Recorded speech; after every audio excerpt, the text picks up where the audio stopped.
Salut tout le monde, Amadou Mindset pour vous servir.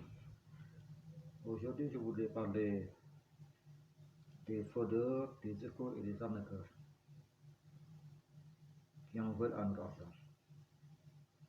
Et malheureusement, avant de m'aider et de comprendre le développement personnel à fond, j'ai été victime d'arnaque de la part de ces gens dont je viens de parler.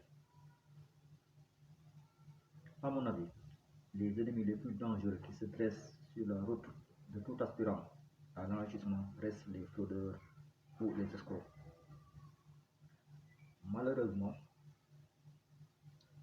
à l'instar de beaucoup de jeunes cupides et dénués de toute éducation financière, j'ai fait les frais des magouilleurs du net. Je te raconte une histoire. Nous sommes en 2021, alors que PetronPay, une des nombreuses ramifications de la pyramide de Ponzi, faisait fureur au Sénégal. J'ai investi sur les conseils d'un collègue mon argent, qui s'élevait à 55 000 francs à l'époque.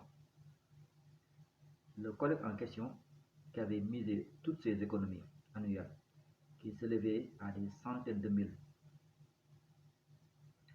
m'avait expliqué comment mon investissement de départ se doublerait tous les 2 jours. De ce fait, il me suffisait tout simplement d'attendre sagement que mon argent que j'avais laissé entre les mains d'inconnus, sans nom et sans visage sur le net, me revienne au centuple, et cela en l'espace de 4 mois. Quelle naïveté de ma part!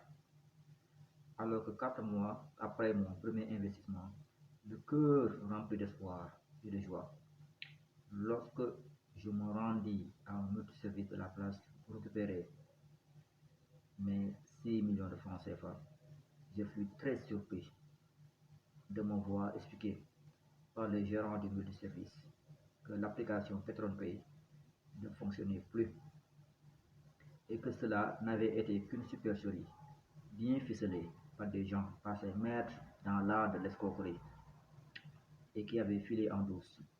Une fois qu'ils eurent dépouillé des centaines de milliers de personnes plus cupides qu'intelligentes. Inutile de vous dire que j'ai préféré ne pas me déplacer pour voir la mine déconfite et me faire contaminer par l'angoisse et le désespoir de mon collègue qui avait perdu plus de 500 000 francs à ce faux investissement. J'en souris maintenant, à chaque fois que je me rappelle ma mésaventure avec ces escrocs lunettes. Mais cela me montre aussi à quel point la cinquième loi de l'or, expliquée dans L'homme le plus riche de Babylone, a tout son sens. Cette loi est formulée en ces termes. L'or fuit l'homme qui le forcerait dans d'impossibles gains, qui suivrait le conseil séduisant des fraudeurs et des escrocs, ou qui se fierait à sa propre inexpérience et à ses désirs romantiques d'investissement. Malheureusement, cette loi, aussi juste soit-elle, je l'ai apprise à mes dépens, car j'ai été escroqué. On a abusé de ma confiance, on m'a planté un couteau dans le dos et on a volé tout mon argent, mes économies. Alors que j'ai tiré le diable par la queue, alors que les fins de mois étaient très difficiles, alors que je me suis sacrifié pour amasser tout cet argent-là, ils m'ont eu. Je vais aussi parler donc d'autres escrocs qui peuvent paraître moins méchants de par leur accoutrement. Ils viennent souvent en costume, ils le trouvent dans leur bureau, ils sont bien habillés, ils sont chics, ils ont l'art de la parole. Je parle tout simplement des banquiers.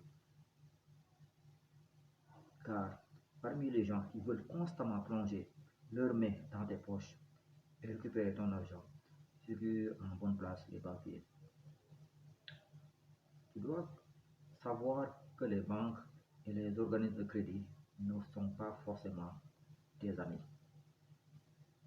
Dans la plupart des cas, ils souhaitent que tu sois un mauvais gestionnaire de tes finances pour t'avoir. C'est de cette manière qu'ils gagnent de l'argent. Et plus les travailleurs de la banque mettront dans leur filet des clients n'ayant aucune éducation financière en leur faisant faire des crédits de consommation de toutes sortes, et plus ils seront récompensés pour leur prouesse par leur patron qui leur donne des dividendes.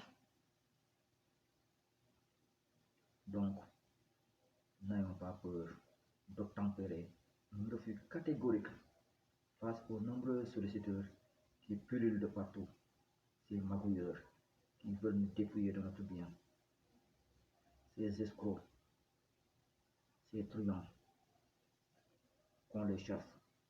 Chaque fois qu'ils sauront que notre richesse est en train d'augmenter, ils vont venir nous côtoyer, nous embobiner avec leurs belles paroles et prendre tout notre argent. Ainsi, je te conseille, mon ami, de te méfier,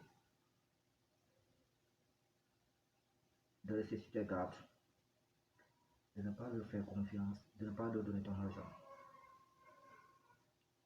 car ils sont passés maîtres dans l'art de l'escroquerie, de la filouterie, du mensonge, et ils vont emporter toutes tes économies de quelques mois, de quelques années. Ils vont tout emporter. Et tu seras donc vraiment désespéré. Je ne peux pas compter de nombreuses fois où des gens ont abusé de ma confiance. Des gens à qui j'avais donné des produits sont partis avec. Des gens à qui j'avais emprunté de l'argent sont partis avec. Ils ne sont pas revenus. Des gens en qui j'avais placé ma confiance m'ont planté dans le dos, ont volé mon argent. Donc, mon ami, toi qui t'intéresses au développement personnel, toi qui t'intéresses à l'éducation financière, fais gaffe avec ton argent. Protège ton argent. Peace. I'm out.